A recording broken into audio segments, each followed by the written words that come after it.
7 horas 31 minutos, 7 horas 31 minutos, bom dia, eu sou Ricardo Boechat, a Band News FM provocou, levou, vamos ficar juntos até às 9, qualquer coisa da matina com as principais notícias nacionais e internacionais, o nosso time de colunistas, de comentaristas, todas as equipes da Band News FM espalhadas pelo Brasil, pelo mundo. Obrigado a você, meu amigo, minha amiga, que está nas praças, que compõe a rede Band News FM de notícias. Começando por Brasília, nossa capital. Muito bom dia para os brasilienses, para todo o entorno do Distrito Federal. Obrigado por sua audiência, por sua companhia, por sua vigilância, por suas críticas. Bom dia Miami, Tampa, bom dia Orlando, bom dia Maringá. Bom dia Manaus, bom dia Porto Alegre, Curitiba, São Paulo, Rio de Janeiro, Vitória, Salvador, Fortaleza, João Pessoa, que mais? Esqueci alguém, Curitiba, aquela Brasília, de sempre. Belo Horizonte, maravilha, Belo Horizonte, bom dia também. Você também nos acompanha de outras regiões, de outros países, de outros estados, das galáxias onde estiver, acessando aí essas coisas que eu não sei dizer na internet. Como é que chama aquela bigata? Tem o Twitter, isso. @Rádio Band News FM. Isso. Tem o nosso WhatsApp também, isso. Você pode mandar mensagem, 11-999-592-100, tem sempre o e-mail. Isso. Ouvinte, @bandnewsfm.com.br. E o nosso Luiz Megali lá com a sua canequinha. Bom dia, Luiz Megali, para toda a equipe do Café com o Jornal. Sintonize agora a TV Bandeirantes, você terá as imagens ao vivo. Bom dia, Megali, dos estúdios da Band News FM. E a Fabiana Panachão no comando do Band News TV, também imagens aqui dos estúdios da Band News FM. Nada a declarar, provavelmente farei o comentário de abertura mais curto dos últimos 70 anos. Quero dizer o seguinte, hoje, mais uma vez, além da obstrução da uretra do presidente Temer, vai ficar com a sonda aí não sei quantas semanas e tal, adiou uma viagem à Ásia, adiou a posse do seu novo coordenador político, ministro de coordenação política, o senhor Marum, tinha que assinar o ato ontem, enfim, nada que seja muito relevante. Temos como noticiário ainda persistente nas manchetes novos horizontes de concessões para uma improvável aprovação da reforma da Previdência, agora não mais este ano.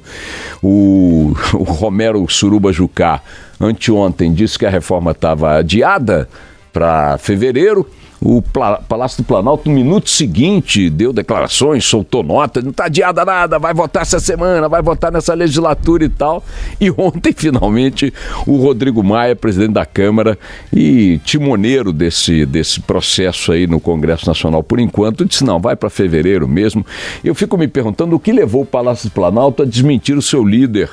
Não que eu não goste de ver o Jucá em situação ruim, porque acho ele um horror, mas convenhamos, se o líder do governo no Senado dá uma declaração dizendo que alguma coisa vai acontecer e no momento seguinte é desautorizado pelo Palácio do Planalto e pelo presidente da República, para no momento seguinte o presidente da Câmara, em consonância com o Planalto, dizer que o Jucá, na verdade, tinha razão, o que vem disso aí é que essa gente não está se entendendo nem no básico, tá certo?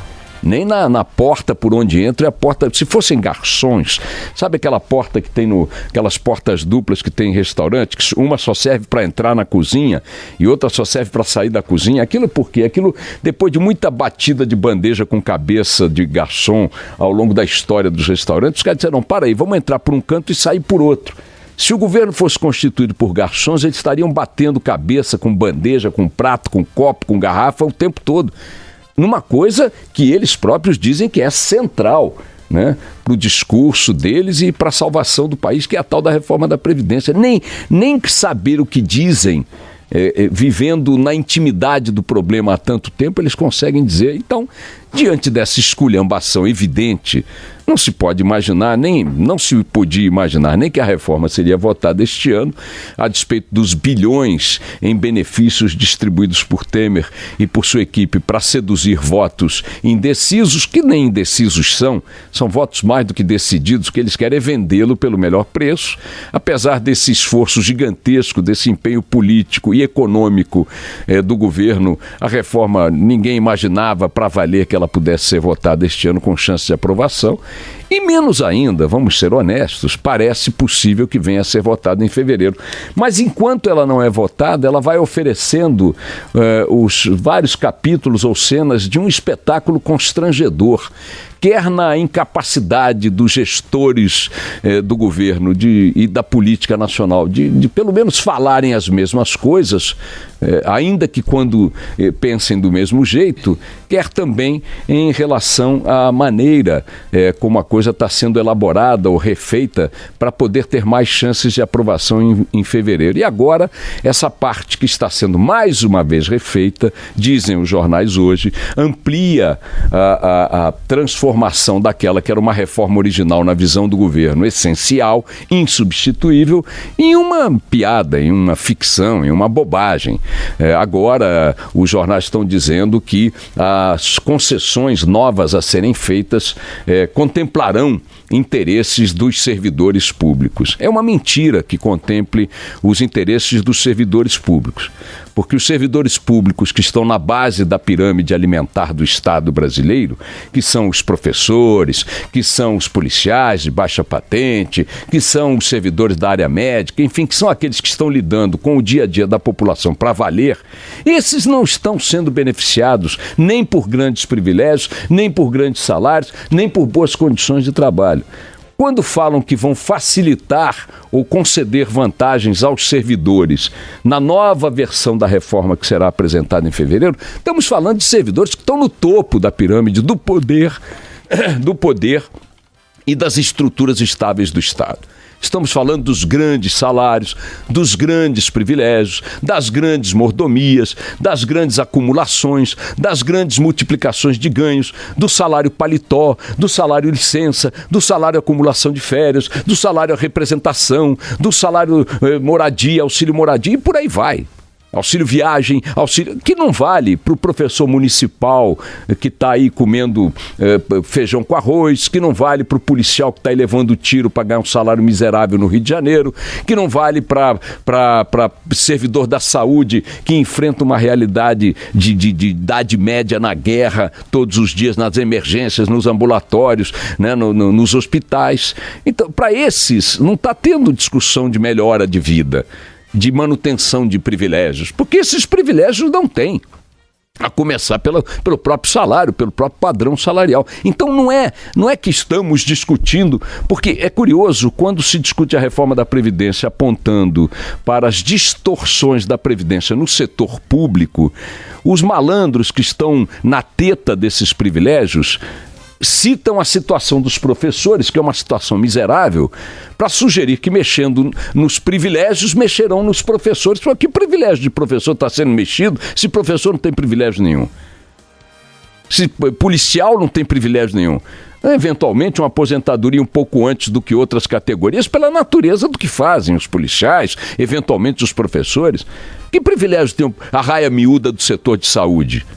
E até a raia média?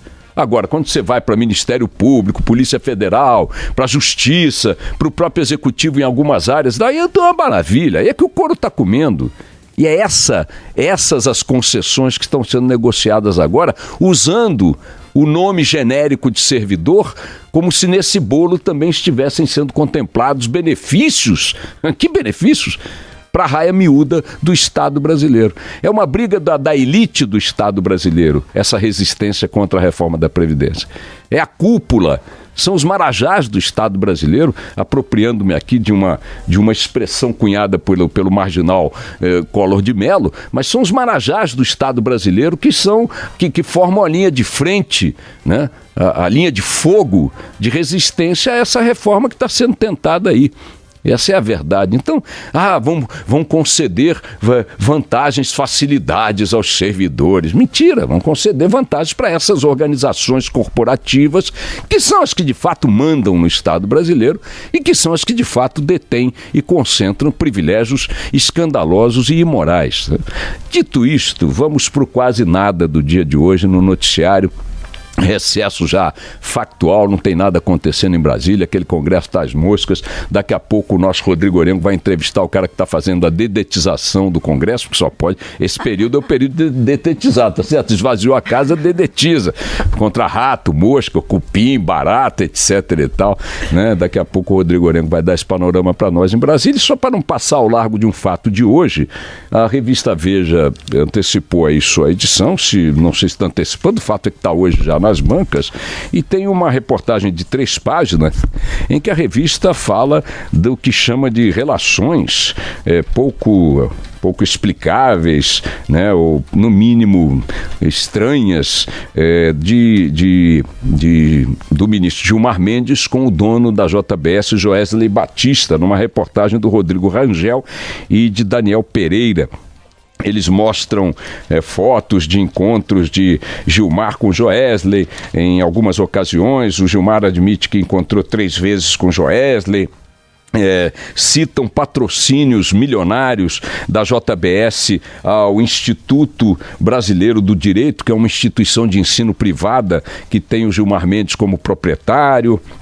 Falam de benefícios concedidos à JBS a um irmão do ministro que tinha questões fundiárias para resolver em áreas em que a JBS podia resolver. Diz que a JBS comprou as terras que seriam do irmão e manteve o arrendamento para ajudar o irmão do ministro Gilmar Mendes. Mostra a realização de um seminário nesse Instituto Brasiliense de Direito do ministro Gilmar Mendes, que foi promovido por esse seminário e pela OAB, né, com patrocínio da JBS. Eles reproduzem documentos sobre o patrocínio aí, assinado por executivos da JBS, dizendo que foi um lobby, na verdade, financiado pela JBS com convidados escolhidos pela JBS em defesa da anistia do Caixa 2. Aí aparecem impolutas figuras como Renan Calheiros na mesa principal e etc e tal. Enfim, a Veja dizendo numa reportagem, o juiz e o empresário, as relações do ministro Gilmar Mendes com o dono da JBS são motivo de constrangimento. Como se constrangimento fosse um sentimento, um valor que tivesse qualquer relevância nesta nossa república, né? Vamos lá, minha gente, toca o barco.